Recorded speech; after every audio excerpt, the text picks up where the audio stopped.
ರಾಷ್ಟ್ರೀಯ ಭಾಷಾ ನೀತಿ ಪ್ರಕಾರ ತುಳು ಭಾಷೆಗೆ ತಮ್ಮ ಕೊಡುಗೆ ಏನು ಸರ್?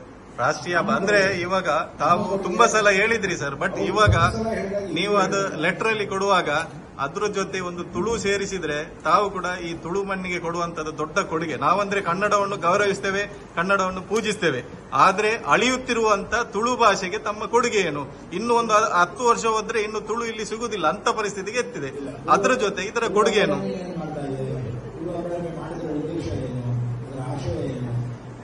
ಮತ್ತು ಅದಕ್ಕಿಂತ ಹೆಚ್ಚಾಗಿ ಕರ್ನಾಟಕ ಸರ್ಕಾರ ಯಾವ ರೀತಿಯಲ್ಲಿ ತುಳು ಭಾಷಿಕರನ್ನ, ಕೊಂಕಣಿ ಭಾಷಿಕರನ್ನ ಅಥವಾ ಬ್ಯಾರಿ ಭಾಷಿಕರನ್ನ ಯಾವ ರೀತಿಯಲ್ಲಿ ಎಲ್ಲಿ ಸಹ ಚಲನರಾಗಿ ಕರ್ಕೊಂಡು ಹೋಗಿಲ್ಲ.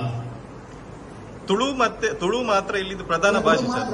ಅಂದ್ರೆ ಕೊಂಕಣಿ ಆಕ್ಚುಲಿ ಗೋವಾದಿಂದ ಬಂದಂತ ಭಾಷೆ, ಬ್ಯಾರಿ ಕೇರಳದಿಂದ ಭಾಷೆ. ಅವರು ಬ್ಯಾರಿ ಮತ್ತೆ ಕೊಂಕಣಿಗಳು ತುಳು ಭಾಷೆನ ಪೋಷಿಸ್ತಿದ್ದಾರೆ.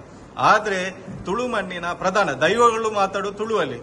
ಅಂದ್ರೆ ಕನ್ನಡವನ್ನು ಗೌರವಿಸ್ತೇನೆ, ಯಾವಾಗ್ಲೂ ಗೌರವಿಸ್ತಾ ಇರ್ತೇವೆ, ಆದ್ರೂ ತುಳು ಭಾಷೆ ಅಳಿಯುತ್ತಿದೆ. ಇದಕ್ಕೆ ಸರ್ಕಾರದಿಂದ ಏನಿದೆ ಸರ್?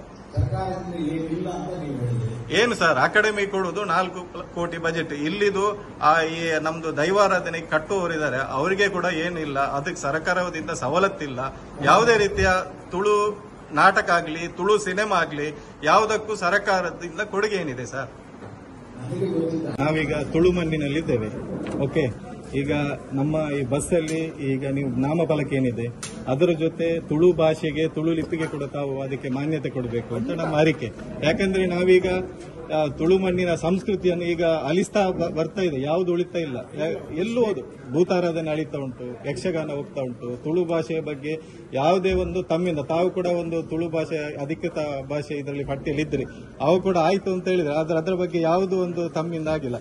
ಹಾಗೆ ಈ ಸಲ DC ಅವರು ಕೂಡ ಇದ್ದಾರೆ. ಈ ಸಲ ಈ ಕನ್ನಡದ ಜೊತೆ ತುಳು ಕೂಡ ಬರಬೇಕು ಅಂತ ನಮ್ಮ ಒಂದು ಇಲ್ಲಿ ಅವರ ಮನವಿ. ಕನ್ನಡದ ಜೊತೆ ತುಳು ಕೂಡ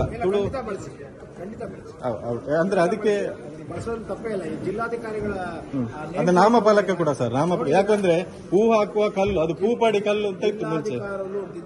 ಹೌದು ಸರ್, ಹೌದೌದು. ಅಂದ್ರೆ ಅವರಿಗೆ ಕೂಡ ಮನವಿ ಬಂದಿದೆ ಸರ್.